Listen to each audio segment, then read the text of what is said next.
Good morning, Paula. Okay, good. We got the all clear. I'm Paula, and you're Amy. Yes. All right, Amy. Can you tell us about how you started coming here to the Elizabethtown Church of the Brethren? Sure. So my husband and I, we each grew up going to church. I in the United Methodist Church, my husband in the Catholic Church. And shortly after we got married, we felt like the church that we were attending at the time wasn't really sort of speaking to our hearts in the way that we wanted it to, and so we remained churchless for about 5 years.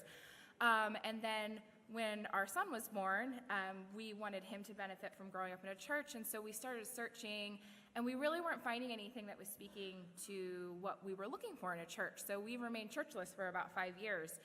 And then through a member of the congregation, I had actually seen a Facebook post. She had commented on a mutual friend's post and mentioned this church and put the connection that it was a little over a mile from our house in Elizabethtown, and I messaged her and asked some questions, and then so we started attending in January of 2018. And so you've been here for over a year now. Why did you keep coming? Yeah, I think from the very beginning, we felt like the message here, and I always go back to what is said every Sunday, which is peace, service, and openness to all. And so if someone asked me what is important to me in my faith journey, it would be those things. And it's also just not that the church says it, it's that it's practiced in everything that's done here. And so my husband and I felt from the first service we were here, we left here, and I was like, this is it. This is it. So we are very lucky. We didn't have to church shop like some people do, but those are really the key things that keep us coming here and getting so involved. So you're a new member. Have you been hit up by the Capital Campaign folks? I have. So I feel like in full transparency this year, I also joined the church board, which has been a blessing, and I've been able to learn a lot about the Capital Campaign. Also, the Bonners have reached out to us. They opened up their home.